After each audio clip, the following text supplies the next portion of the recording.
నమస్కారం, welcome to one TV news. ముందుగా headlines చూద్దాం.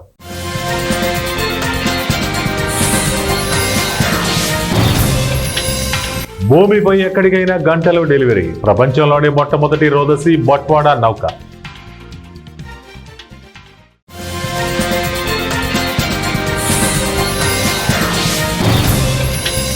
సుప్రీంకోర్టులో సీజీఐపై దాడికి యత్నం. లాయర్ను అదుపులోకి తీసుకున్న భద్రతా సిబ్బంది.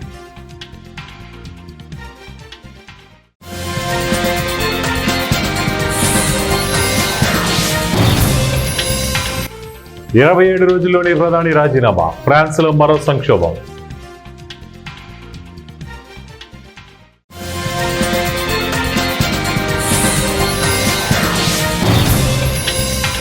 బీసీ రిజర్వేషన్ల కోసం ఎన్ని పోరాటాలైనా చేస్తాం. Deputy CM Bhatti. ప్రపంచంలోని మొట్టమొదటి అంతరిక్ష డెలివరీ వాహనం సిద్ధమైంది. ఇది భూమిపై ఏ ప్రాంతానికైనా గంటల సామగ్రిని తీసుకురాగలదు. తన ఆర్క్ వాహనం క్లిష్టమైన సరుకును మోసుకు వెళ్లగలదని, రన్వేలు లేకుండా ల్యాండ్ చేయగలదని, యుఎస్ మిలిటరీకి హైపర్సోనిక్ పరిశోధన వేదికగా పనిచేయగలదని లాస్ ఏంజల్లో ఉన్న యువ అంతరిక్ష రక్షణ సంస్థ ఇన్వర్టర్ను వెల్లడించింది. తన మొదటి ప్రధాన అంతరిక్ష డెలివరీ డౌకును ఆవిష్కరించింది. ఈ రీ ఎంట్రీ వాహనం 500 పౌండ్ల మిషన్ క్రిటికల్ కార్గోను కక్ష నుంచి భూమిపై ఉన్న ఏ ప్రాంతానికైనా గంట కన్నా తక్కువ సమయంలోని చేరవేసేలా రూపొందించినట్లు కంపెనీ తన ఫ్యాక్టరీలో నిర్వహించిన ఒక కార్యక్రమంలో ఈ నౌక గురించి వెల్లడించింది. ఫ్రాన్స్ రాజకీయాల్లో పెను సంచలనం నమోదైంది.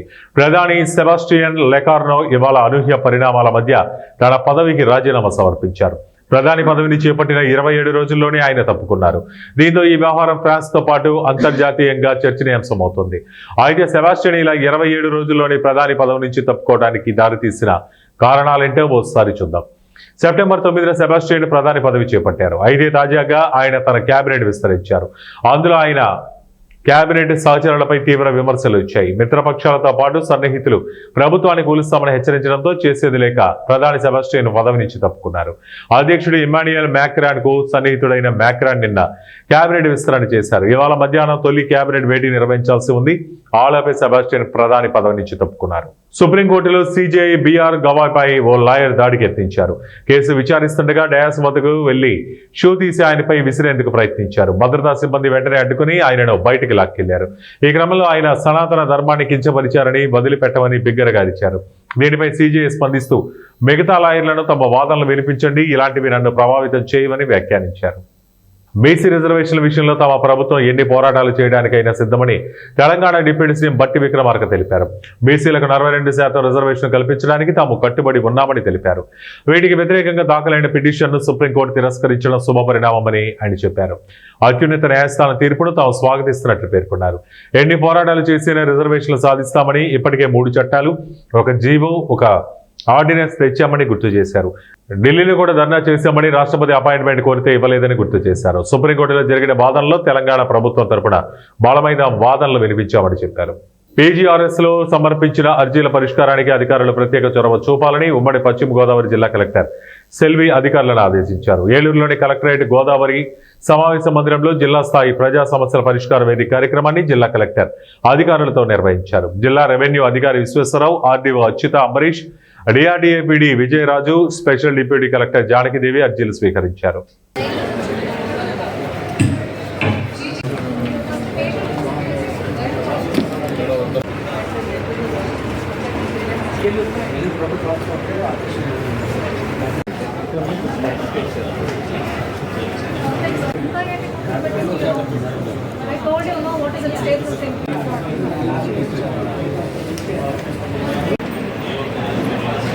ఆంధ్రప్రదేశ్ రాష్ట్ర ముఖ్యమంత్రి చంద్రబాబు నాయుడు పిలుపు మేరకు P4 కార్యక్రమాన్ని ఏలూరు జిల్లా దెందులూరు నియోజకవర్గంలో ఎమ్మెల్యే చింతమనేని ప్రభాకర్ ప్రతిష్టాత్మకంగా ప్రారంభించారు. ఈ కార్యక్రమంలో కొమ్మినేని పట్టాభిరామ్ ముఖ్య అతిథిగా పాల్గొన్నారు. అనంతరం ఏర్పాటు చేసిన సభా సమావేశంలో ఎమ్మెల్యే చింతమనేని మాట్లాడుతూ పోతునూరు గ్రామాన్ని అభివృద్ధి పదంలో నడపడానికి కొమ్మినేని కుటుంబం వారు దాతృ హృదయంతో చేస్తున్న సహాయాలు గ్రామాన్ని అభివృద్ధి పదంలో నడవడానికి ఎంతో తోడ్పాటునిస్తాయని తెలియజేశారు. అడగ్గాని హాస్పిటల్కి సంబంధించిన మెటీరియల్ మరియు భవన నిర్మాణం మరియు ఎస్ సంస్థల విద్యార్థులకు సైకిల్ షెడ్ నిర్మించి ఇచ్చిన కొమ్మినేని రాంబాబుకు పట్టాభిరామ్కు కృతజ్ఞతలు తెలియజేశారు. ఈ గ్రామంలో అనేక సమస్యలు ఉన్నాయని, వాటిలో ముఖ్యంగా ఊరి మధ్యలో ఉన్న చెరువు బాగు చేయించే పనిని కొన్ని రోజుల్లోనే పూర్తి చేస్తామని గ్రామ ప్రజలకు పట్టాభిరామ్ హామీ ఇచ్చారు. ఈ కార్యక్రమం టీడీపీ మరియు జనసేన నాయకులు, కార్యకర్తలు, పోతునూరు గ్రామ ప్రజలు పాల్గొన్నారు. గౌరవనీయులు చింతమనేని ప్రభాకర్ గారికి, వేదిక మీద ఉన్నటువంటి గ్రామ పెద్దలందరికీ, ఉన్నతాధికారులకి, మా చిన్నాన్న గారు కొమ్మారెడ్డి రాంబాబు గారికి, విచ్చేసినటువంటి మీ అందరికీ కూడా హృదయపూర్వక నమస్కారం. ఇప్పుడే పెద్దలు మాట్లాడుతూ చెప్పారు, పోతునూరు గ్రామ అభివృద్ధిలో కొమ్మారెడ్డి కుటుంబం వారి ముద్ర అనేది ఎప్పుడు కూడా ఉంటుంది. ఎప్పుడు ఏ అవసరం వచ్చినా కూడా మరి కొమ్మారెడ్డి కుటుంబం అన్ని రకాలుగా అండగా నిలబడుతుందని ఆయన ఒక మాట అన్నారు. అది 100% వాస్తవం. ఇప్పుడే కాదు, భవిష్యత్తులో కూడా ఈ ఊరికి సంబంధించి ఏ అంశం ఉన్నా కూడా దానికి మా వంతు సహాయంగా ఎప్పటికీ కూడా నిలుస్తాం, మా కుటుంబం మొత్తం కూడా. కానీ అది అంత ఉపయోగకరంగా ఇటు పేషెంట్లకు కానీ, అటు డాక్టర్లకు కానీ, సిబ్బందికి కానీ ఇబ్బందిగా ఉంది. ఇప్పుడు రాంబాబు గారు వాళ్ళ ట్రస్ట్ ద్వారా వాళ్ళ నాన్నగారి పేరు మీద కొమ్మారెడ్డి సదాశివరావు గారు విశేషుల జ్ఞాపకార్థం నిర్మాణం చేసినటువంటి భవనం వల్ల మనకి కొన్ని బెడ్స్ వచ్చేటువంటి అవకాశం, ఒక ఆపరేషన్ థియేటరు, పోస్ట్ ఆపరేషన్ థియేటర్కి అటాచ్ చేయటం, దాని నుండి మళ్ళా మన ఓల్డ్ బిల్డింగ్ ఏదైతే ఉందో దానికి అనుసంధానం చేయడం జరిగింది. ఇది మన గ్రామానికి చాలా ఉపయోగపడేటువంటి విషయం. రాంబాబు గారు ఇదే కాదు, ఏ విషయంలో అయినా ఒక పోతునుగా కాదు, ఎవరేదైనా అడిగినా ఆయన తోసిన స్థాయి అన్ని గ్రామాల్లోనూ పెద్దలకు కానీ మంచికి కానీ అందుబాటులో మరి ఉంటూ సర్వీస్ చేస్తాడు. ఆయన వద్దనుకుంటే మొన్న ఎంపీ పోయింది తప్ప నేను వెళ్ళి 2-3 సార్లు బతిమాలే. రాంబాబు గారు శ్రీ సత్యసాయి జిల్లా కొత్త చెరువు మండల కేంద్రంలో రైతులు ట్రాక్టర్లతో ర్యాలీ చేపట్టారు. ఇటీవల కేంద్ర ప్రభుత్వం ప్రకటించిన సూపర్ జీఎస్టీ, సూపర్ సేవింగ్స్ పై హర్షం వ్యక్తం చేస్తూ రైతులు ఈ ర్యాలీ చేపట్టారు. జిల్లా వ్యాప్తంగా రైతులు ట్రాక్టర్లపై నినాదాలతో ఊరేగి జీఎస్టీ తగ్గింపుతో తమపై పడిన భారం తగ్గిందని హర్షం వ్యక్తం చేశారు. ఈ సందర్భంగా రైతులు మాట్లాడుతూ సూపర్ జీఎస్టీ తగ్గించడం వల్ల వ్యవసాయ పరికరాలు, ఎరువులు, విత్తనాలు, డీజిల్ తదితర ఖర్చులు తగ్గాయి. ప్రతి వస్తువులోనూ జీఎస్టీ తగ్గడంతో రైతులకు పెద్ద ఊరట లభించింది. కేంద్ర ప్రభుత్వ నిర్ణయం రైతుల పక్షాన తీసుకున్న సానుకూల అడుగు అని పేర్కొన్నారు. ట్రాక్టర్లపై బ్యానర్లు, ప్లకార్డులు ప్రదర్శిస్తూ ధన్యవాదాలు కేంద్ర ప్రభుత్వం అంటూ రైతులు నినాదాలు చేశారు.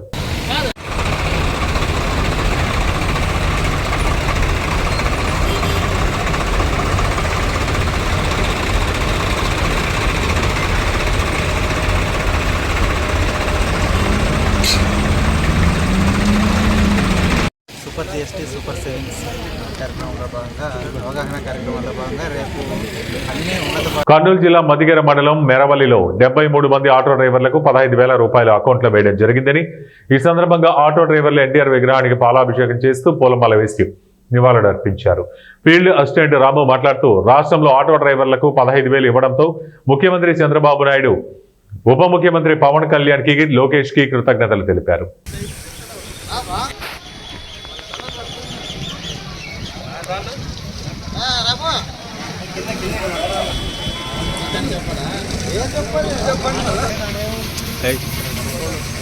అందరికీ ఇక్కడికి విచ్చేసినటువంటి ఆటో కార్మికుల సోదరులందరికీ నా యొక్క నమస్కారాలు. ఈరోజు కూటమి ప్రభుత్వం వచ్చిన తర్వాత సూపర్ 6 ఎన్నికల హామీ ఇవ్వకుండా కూడా ఆటో కార్మికులకి 15,000 రూపాయలు మన నారా చంద్రబాబు నాయుడు, ముఖ్యమంత్రి అయినటువంటి నారా చంద్రబాబు నాయుడు, అలాగే ఉప ముఖ్యమంత్రి అయినటువంటి పవన్ కళ్యాణ్, మన లోకేష్ ఐటీ శాఖ మంత్రి, విద్యాశాఖ మంత్రి అయినట్లు నారా లోకేష్ గారు మన విజయవాడలో జరిగిన కార్యక్రమంలో రాష్ట్ర వ్యాప్తంగా 2,96,000 మంది ఆటో కార్మికులకి 15,000 రూపాయలు ప్రకటించడం జరిగింది. అదేవిధంగా పెరువల గ్రామంలో దాదాపు 73 మంది ఆటో కార్మికులకి ఒకే రోజు 2 గంటల లోపల మొత్తం ప్రతి అకౌంట్లోన 15,000 రూపాయలు, దాదాపు పెరువల గ్రామానికి 11 లక్షల రూపాయలు ఆటో కార్మికులకి వేయడం జరిగింది. అలాగే ఆటో కార్మిక సోదరులందరూ కూడా కూటమి ప్రభుత్వానికి ఎల్లవేళలా అండగా ఉంటూ ప్రభుత్వాన్ని ఆశీర్వదించాలని ప్రతి ఒక్కరిని కోరుకుంటున్నాను. అదేవిధంగా పెరువల గ్రామంలో అభివృద్ధి అంటే పురుషోత్తం చౌదరి చేసినటువంటి అభివృద్ధి ఇంతవరకు ఎవరు చేయలేదు. కాబట్టి రేపు రాబోయే ఎలక్షన్లో కూడా కార్మిక సోదరులందరూ కూడా ఆయనకు అండగా నిలిచి గ్రామానికి అభివృద్ధికి తోడ్పడాలని ప్రతి ఒక్కరిని కోరుకుంటున్నాను. అదేవిధంగా మన గ్రామంలోన ఏ మంచి కార్యక్రమం జరిగినా మీరందరూ తోడ్పాటు అందించి ప్రతి ఒక్కరు సహకరిస్తారని ప్రతి ఒక్కరిని పేరు పేరున నా యొక్క ధన్యవాదాలు తెలుపుకుంటున్నాను.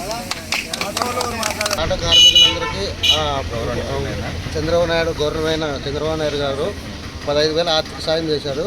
ముఖ్యమంత్రి అయిన పవన్ కళ్యాణ్ గారు, లోకేష్ సార్ గారు మాకు ఆయన సంతోషం ఉండాలని ఎప్పటికీ ఆయన తోడుకుంటామని పాలాభిషేకం చేస్తున్నాము ఎన్టీ రామారావు గారికి.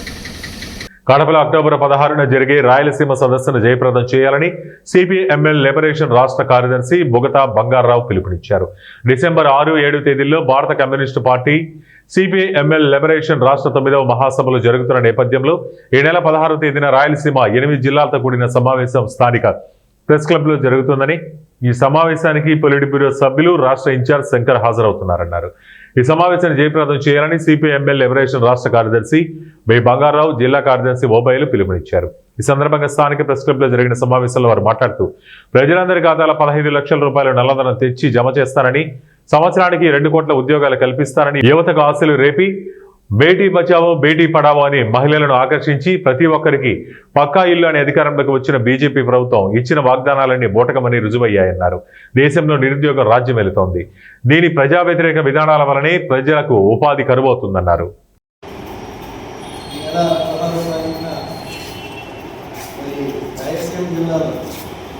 కార్యకర్తల సమావేశం ఈ కడప జిల్లాలో కడప పట్టణంలో ఈ ప్రెస్ క్లబ్ ఏర్పాటు చేయడం జరిగింది. ప్రధానంగా కడపలో జరుగుతున్నటువంటి ఈ కడప జిల్లా కార్యకర్తల సమావేశానికి మరి అనంతపురం, అట్లాగే చిత్తూరు, తిరుపతి, అట్లాగే నంద్యాల, కర్నూలు, అలాగే మన కడప జిల్లాలను కూడా, అన్నమయ్య జిల్లాలను కూడా కార్యకర్తలను కూడా హాజరై ఇక్కడ రాయలసీమకు సంబంధించినటువంటి అనేక సమస్యల్ని చర్చించడం జరుగుతుంది. అదే రకంగా రేపు డిసెంబర్ 6, 7 తారీఖుల్లో రాష్ట్ర మహాసభలు జరగబోతూ ఉన్నాయి. సిపిఎంఎల్ లిబరేషన్ రాష్ట్ర మహాసభలు మొట్టమొదటిసారిగా రాయలసీమ జిల్లాలో ఏర్పాటు చేస్తున్నాం కాబట్టి రేపు 16వ తారీఖున మరి చంద్రశేఖర్ గారు అధ్యక్షతన జరుగుతున్నటువంటి ఈ రాయలసీమ జిల్లాల కార్యకర్తల సమావేశంలో దానికి సంబంధించినటువంటి మొత్తం ప్లానింగ్ అంతా చేయడం జరుగుతుంది. ప్రధానంగా రాష్ట్రంలో జరుగుతున్నటువంటి ఈ సూపర్ 6 పథకాలు ఏవైతున్నాయో సూపర్ 40 అయ్యాయి కాబట్టి ఆ యొక్క వైఫల్యాలన్నింటినీ కూడా ఎండగడుతూ రేపు రాబోయే రాష్ట్రంలో రాబోయే కాలంలో పెద్ద ఎత్తున ప్రచారం చేయడానికి ఈ రాష్ట్ర మహాసభ ఒక నాంది పడుతుందని, అట్లాగే రాష్ట్రంలో ఉన్నటువంటి విద్యార్థులకి కనీసమైనటువంటి ఉద్యోగ అవకాశాలు కూడా లేవు. నిరుద్యోగులందరూ కూడా రోడ్డు కూడా ఉన్నారు. అలాగే వెనకబడినటువంటి ప్రాంతాలకి ప్రత్యేక ప్యాకేజ్ ఇస్తామని చెప్పేసి అప్పుడు రాష్ట్రం విడిపోయినప్పుడు ఈ యొక్క ప్రభుత్వాలు హామీ ఇచ్చాయి. కానీ ఈ రాయలసీమ జిల్లాలకు కానీ అలాగే ఉత్తరాంధ్ర జిల్లాలకు కానీ ఎటువంటి ప్యాకేజీలు కూడా లేవు. అభివృద్ధి పేరుతో కేవలం అమరావతి దగ్గరే అభివృద్ధి కోసం మాట్లాడుతున్న వ్యక్తికి మిగిలిన రాష్ట్రంలో ఉన్నటువంటి అభివృద్ధి ఏదైతే ఉందో ఈ ప్రభుత్వాలు పట్టించుకోవడం లేదు. సంక్షేమ పథకాలు ఏవైతున్నాయో నేను సంపద సృష్టిస్తాను, సంక్షేమ పథకాలు పంచిపెడతానని చెప్పినటువంటి ఈ యొక్క కూటమి ప్రభుత్వం ఇప్పటికి వచ్చి సంపద సృష్టించినటువంటి ప్రయత్నమే చేయలేదు. ఆ మార్గాలు కూడా లేవు. సరికదా మొత్తం ఇచ్చినటువంటి ఫ్యాక్టరీలన్నింటినీ కూడా ప్రైవేటీకరణ చేస్తున్నటువంటి పరిస్థితి. సిద్దిపేట గజ్వేల్ నియోజకవర్గంలోని ఇందిరమ్మ ఇల్లు మొట్టమొదటిగా పూర్తి చేసినట్లు సిద్దిపేట జిల్లా డీసీసీ అధ్యక్షులు తూముకుంట నర్సారెడ్డి అన్నారు. ఈ సందర్భంగా ఆయన మాట్లాడుతూ ఇందిరమ్మ రాజ్యంలో కాంగ్రెస్ ప్రభుత్వ హయాంలో పేదింటి కళ సాకారమైందన్నారు. వీరితో పాటు Gajwel market committee chairman Vanteru Narender Reddy, Congress party Jagdevpur మండల అధ్యక్షులు రవీందర్ రెడ్డి, కాంగ్రెస్ పార్టీ లింగారెడ్డిపల్లి గ్రామ అధ్యక్షులు చిక్కుడు సుధాకర్, తాజా మాజీ ఎంపీటీసీ పర్వానా అయ్యూబ్ తదితరులు పాల్గొన్నారు. కాంగ్రెస్ ప్రభుత్వం వచ్చాక మా కేంద్రం మీద వచ్చింది. చాలా సంతోషంగా ఉంది. రేవంత్ రెడ్డికి నర్సన్నకు పార్టీకి ఖచ్చితంగా రుణపడి ఉంటాం. 5 లక్షలు వచ్చినందుకే మేము ఇల్లు స్టార్ట్ చేసాం. లేకుండా స్టార్ట్ చేయకపోతున్నాం. ఇవి ఎంతో కొంత ఆసరా అయినాయి. చాలా థ్యాంక్స్. లింగారెడ్డిపల్లి గ్రామంలో జగదేపూర్ మండలంలో మొట్టమొదటి ఇందిరమ్మ ఇల్లు గృహప్రవేశం చేసుకోవడం జరిగింది. నిజంగా వాళ్ళ కుటుంబంలో ఆనందం చూస్తే కాంగ్రెస్ పార్టీ వచ్చినందుకు ఇంతమంది సంతోషంగా ఉండు. ఎందుకంటే మా ఎమ్మెల్యే 3 సార్లు గెలిచిండు, ముఖ్యమంత్రి 2 సార్లు అయిండు. అయినా కానీ పేరుకు డబుల్ బెడ్రూమ్లని ఎక్కడ కూడా కట్టియలే. ఏదో ఆయన 1-2 ఊర్లు ఆయన పక్కకున్న ఊర్లు తప్ప. కానీ ఈ ఇందిరమ్మ కాంగ్రెస్ ప్రభుత్వం వచ్చినాక ఇందిరమ్మ ఇండ్లతో పైలట్ ప్రాజెక్ట్ అని ఇక్కడ తీసుకున్నాం. ఒక 72 ఇళ్ళు శాంక్షన్ అయితే 23 ఇళ్ళు ఇవాళ చెత్త పోసుకొని అందరు కూడా సంతోషంగా ఉన్నారు. ఎందుకంటే ఎవరు కూడా అప్పుడు మేము 5 లక్షలు ఇస్తాము ఇందిరమ్మ ఇల్లు కంటే అప్పుడు ఎవరు నమ్మలే. కానీ ఈరోజు వాళ్ళ కళ్ళలో సంతోషం చూస్తుంటే ఇటువంటిది అన్నిటికన్నా ఎక్కువ మనిషికి ధైర్యం ఎప్పుడు ఉంటుంది.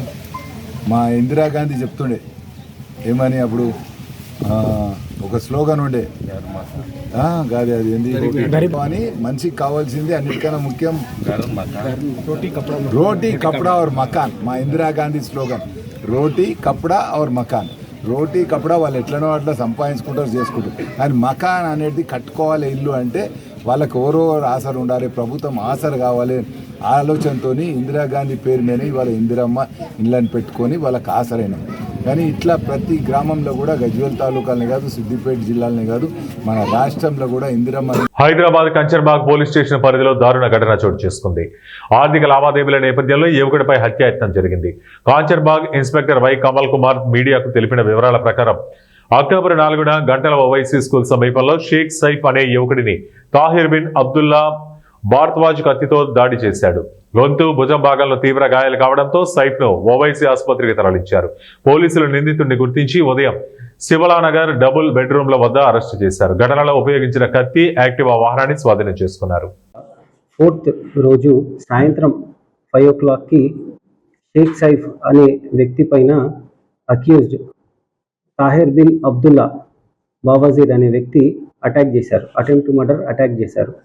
దీని రీజన్స్ ఏంటంటే 2023లో షేక్ సైఫ్ ఒక వెహికల్ ఇచ్చారు, పల్సర్ వెహికల్ ఇచ్చి అది అమ్మమని తనకిస్తే ఆ వెహికల్ని తాహిర్ అమ్మి ఒక 16,000 రూపీస్ వచ్చింది. ఆ అమౌంట్ రిటర్న్ ఇవ్వకుండా తను సతాయిస్తుందని చెప్పి షేక్ సైఫ్ ఇంకా వాళ్ళ ఫ్రెండ్స్ ఇతని పైన అటాక్ చేశారు.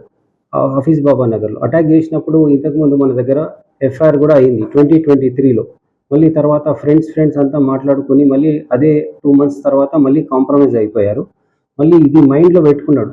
ఆ టైంలో వాళ్ళ ఫాదర్ పైన కూడా షేక్ సైఫ్ అటాక్ చేశాడని ఇతను మైండ్లో పెట్టుకొని మళ్ళీ అట్లనే గ్రడ్జ్ పెట్టుకున్నాడు. ఒక హ్యాండ్లో మళ్ళీ రెగ్యులర్గా సైఫ్ ఇంకా తాహిర్ ఇద్దరు రెగ్యులర్గా మాట్లాడుకుంటున్నారు, ఫ్రెండ్స్ కాబట్టి మాట్లాడుకుంటున్నారు. మళ్ళీ ఒక హ్యాండ్ లోన్ ఒక 30,000 తీసుకున్నాడు 2024లో. ఇది బట్టల బిజినెస్ పెడతాను నేను, దానికి ఒక 30,000 ఇవ్వమంటే తన దగ్గర. Uppal Narapally elevated flyover corridor పనులు వెంటనే పూర్తి చేయాలని డిమాండ్ చేస్తూ సిపిఐ మేడ్చల్లి జిల్లా కమిటీ ఆధ్వర్యంలో ఉప్పల్ రింగ్ రోడ్డు కూడలి వద్ద సిపిఎం నాయకులు నిరాహార దీక్ష చేపట్టారు. దీక్షకు ముఖ్య అతిథిగా సిపిఎం పార్టీ రాష్ట్ర కార్యదర్శి వర్గ సభ్యులు మాజీ ఎమ్మెల్యే జోలకంటి రంగారెడ్డి హాజరయ్యారు. ఈ దీక్షలో అధిక సంఖ్యలో సిపిఎం శ్రేణులు పాల్గొన్నారు. ఇంకా 50% పనులు పూర్తి కావాలి. ఇవాళ ఉప్పల్ ఈ చౌరస్తా రింగ్ రోడ్ అంటే ప్రతిరోజు కూడా వేల మంది ప్రయాణికులు కార్లు కానివ్వండి, లేకపోతే 2-wheeler కానివ్వండి, బస్సులు కానివ్వండి, లారీలు కానివ్వండి, టిప్పర్లు కానివ్వండి, వేల సంఖ్యలో ప్రతిరోజు కూడా ప్రతి నిమిషం కూడా ఖాళీ లేకుండా మరి ఈ రూట్లో ప్రయాణమైనటువంటి పరిస్థితి ఉన్నది. ఇంత ముఖ్యమైనటువంటి మరి ఈ పని పూర్తి చేయకుండా ఎందుకు నిర్లక్ష్యం చేస్తూ ఉన్నారు? ఇలా కేంద్ర ప్రభుత్వంలో ఇద్దరు మంత్రులు ఉన్నారు. మన రాష్ట్రం నుండి కేంద్రంలో ఉన్నటువంటి మంత్రులు ఇద్దరు నుండి కూడా మన రాష్ట్రం నుండి కిషన్ రెడ్డి గారు, తర్వాత క్రీడలతో ఉజ్వల భవిష్యత్తు ఉంటుందని జిల్లా రగ్బీ సంఘం అధ్యక్షులు గుడిపల్లి సురేందర్ అన్నారు. కర్నూలు జిల్లా ఎస్టీఎఫ్ ఆధ్వర్యంలో సోమవారం జరిగిన రగ్బీ జిల్లా జట్ల ఎంపిక పోటీల కార్యక్రమానికి ఆయన ముఖ్య అతిథిగా పాల్గొన్నారు. ఈ సందర్భంగా ఏర్పాటు చేసిన కార్యక్రమంలో ఆయన మాట్లాడుతూ విద్యార్థులు శారీరక శ్రమ కలిగిన క్రీడల్లో సాధన చేస్తూ తమ భవిష్యత్తును ఉజ్వలంగా తీర్చిదిద్దుకోవాలన్నారు. ప్రభుత్వం కేటాయించిన 3% క్రీడా రిజర్వేషన్ కోటాలో చాలా మందికి ఉన్నత విద్య, ఉపాధి, ఉద్యోగ అవకాశాలు వస్తున్నాయన్నారు. జిల్లాలో మాజీ రాజ్యసభ సభ్యులు టీజీ వెంకటేష్, మంత్రి టీజీ భరత్ సహకారంతో రగ్బీ క్రీడను అభివృద్ధి పరిచినట్లు ఆయన గుర్తు చేశారు. మొబైల్ ఫోన్ దూరంగా ఉంచి ప్రతిరోజు తమకు నచ్చిన శారీరక శ్రమ కలిగిన క్రీడలను సాధన చేయాలని కోరారు. ప్రపంచంలోనే అత్యధిక యువకులు కలిగిన దేశంగా భారతదేశం పేరుగాంచిందని, 51% మంది యువకులు ఉన్న భారతదేశాన్ని యువ భారత్గా ప్రపంచ దేశాలు కొనియాడుతున్నారన్నారు. ప్రతి ఒక్కరూ తల్లిదండ్రుల ఆశయ సాధన కోసం కృషి చేయాలని కోరారు. కార్యక్రమంలో జిల్లా ఎల్జీఎఫ్ కార్యదర్శి టి కృష్ణ మాట్లాడుతూ జిల్లా విద్యాశాఖ ఆధ్వర్యంలో జరుగుతున్న ఈ క్రీడా పోటీలకు ఉమ్మడి జిల్లాల నుంచి 350 మంది క్రీడాకారులు హాజరైనట్టు తెలిపారు. క్రీడాకారులు తమ పూర్తి నైపుణ్యాన్ని ప్రదర్శించి జిల్లా జట్టుకు ఎంపిక అయ్యేందుకు కృషి చేయాలని కోరారు. ఈ కార్యక్రమంలో రాష్ట్ర రగ్బీ సంఘం కార్యదర్శి రామాంజనేయులు మాట్లాడుతూ జిల్లాలో రగ్బీ అభివృద్ధి కొరకు టీజీ వెంకటేష్ సహకారంతో విదేశీ క్రీడా శిక్షకులను పిలిపించి దాదాపు 3,000 మంది విద్యార్థులకు రగ్బీ క్రీడలో తర్ఫీదు ఇచ్చినట్లు తెలిపారు. అనంతరం జిల్లా రగ్బీ సంఘం అధ్యక్షులు సురేందర్, టి కృష్ణ, రామాంజనేయులు, జిల్లా హాకీ సంఘం కార్యదర్శి దాసరి సుధీర్, వివిధ పాఠశాలలకు చెందిన వ్యాయామ ఉపాధ్యాయులందరూ క్రీడాకారులను పరిచయం చేసుకుని జిల్లా జట్ల ఎంపిక పోటీలు ప్రారంభించారు. తల్లిదండ్రులు చెప్పిన మాట జాగ్రత్త వినండి. ఓకేనా? All of you bye, congratulations, all the best. Rugby సెలక్షన్కు వచ్చేసిన క్రీడాకారులకు అదేవిధంగా ఈనాటి ముఖ్య అతిథి రగ్బీ అసోసియేషన్ ప్రెసిడెంట్ సురేంద్ర గారు, అదేవిధంగా జిల్లా స్కూల్ గేమ్ ఫెడరేషన్ కార్యదర్శి కృష్ణ గారు, అదేవిధంగా AP PET association secretary Lakshmi Joseph గారు, అదేవిధంగా భాష గారు, మరి ఇక్కడికి వచ్చిన వ్యాయామోపాధ్యాయులకు అందరికీ కూడా క్రీడాబంధనాలు. మరి సార్ అందరూ మాట్లాడినారు ఇంతవరకు. క్రీడల ద్వారా ఇంత లాభం ఉందో మీకు తెలుసు. ఈరోజు రాష్ట్రంలో రగ్బీ మంచి స్థాయిలో ఉంది. మీరు మంచిగా జాతీయ స్థాయి ఆడారంటే మీకు కూడా మంచి ఉద్యోగ అవకాశాలు ఉన్నాయి. కాబట్టి రగ్బీ అసోసియేషన్ సెక్రటరీ గారు, రాష్ట్ర సెక్రటరీ గారు మన కర్నూలు జిల్లాలో ఉండడం మనకు గర్వకారణం. మరి ఇలాంటి వ్యక్తి వలన మనము ఎంతోమంది జాతీయ స్థాయి ఆడి ఉద్యోగాలు సంపాదించారు. మీరు కూడా అదేవిధంగా ఆడాలని, స్పోర్ట్స్మెన్ స్పిరిట్ కాకపోయినా మళ్ళీ నెక్స్ట్ అయిన సెలక్షన్లకు కావాలని కోరుకుంటూ నాకు ఇచ్చిన అవకాశాన్ని బట్టి నా స్కూల్ సెక్రటరీ కృష్ణ గారికి ధన్యవాదాలు తెలుపుకుంటూ ముగిస్తున్నాను. Thank you. నిర్వాహకునిగా ఆర్గనైజర్గా పేరు పొందినటువంటి కృష్ణ గారు, ఎందుకంటే ఒక 5-6 రోజుల క్రితమే మనకు యాడ్ చేయడం జరిగింది వాట్సాప్లలో. అందరికీ వ్యాస్ట్గా ఇప్పుడు వాట్సాప్లలోనే ఎక్కువ జరుగుతుంది కాబట్టి అందరూ కూడా, ఎందుకంటే 2-3 రోజులు పిల్లలే రాలేదు, అయినప్పటికీ కూడా ఈ రోజుకి మీరు ఇంతమంది వచ్చినారంటే గాన ఆయన చేసినటువంటి కృషి, ఆయన చేసినటువంటి మొత్తము ఈ అడ్వర్టైజ్మెంట్ ఏదైతే ఉందో ప్రతి ఒక్కరికి చేరుకునేటట్టు మారుమూల గ్రామాల పిల్లలు కూడా వచ్చినారు. మరి మన కృష్ణ సార్ గారు ఇప్పుడు మాట్లాడవలసిందిగా కోరుతున్నాం. అందరికీ నమస్కారం. ఈ సమావేశానికి వచ్చేసిన ముఖ్య అతిథులు రగ్బీ సెక్రటరీ సురేంద్ర గారికి, అదేవిధంగా రగ్బీ రాష్ట్ర కార్యదర్శి రామయ్య సార్ గారికి, మా పీటీసీ అసోసియేషన్ అధ్యక్షుడు లక్ష్మయ్య గారికి, నంద్యాల జిల్లా పీటీసీ అధ్యక్షుడు మా ప్రభాకర్ సార్ గారికి, అదేవిధంగా మా ఉమ్మడి జిల్లాలో వచ్చిన వ్యాయామోపాధ్యాయులకి మరియు నా ముందు ఉన్న ప్రియగా నమస్కారం. మీరు మంచిగా ఆడి మంచి స్కిల్ని ప్రదర్శించి మన ప్రాంతానికి, మన జిల్లాకి పేరు ప్రకారం తీసుకోవాలని కోరుతున్నాను. ధన్యవాదాలు. వార్తలు ముగించే ముందు ముఖ్యాంశాలు మరోసారి.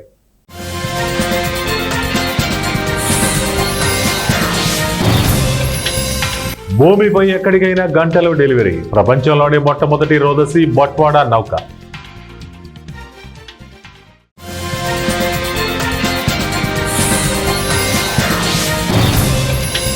సుప్రీంకోర్టులో సీజీఐపై దాడికి యత్నం. లాయర్ను అదుపులోకి తీసుకున్న భద్రతా సిబ్బంది.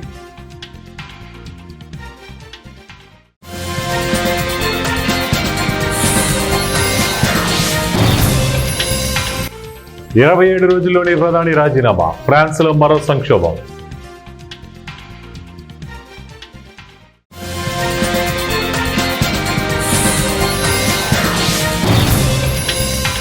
బీసీ రిజర్వేషన్ల కోసం ఎన్ని పోరాటాలైనా చేస్తాం. డిప్యూటీ సీఎం బట్టి.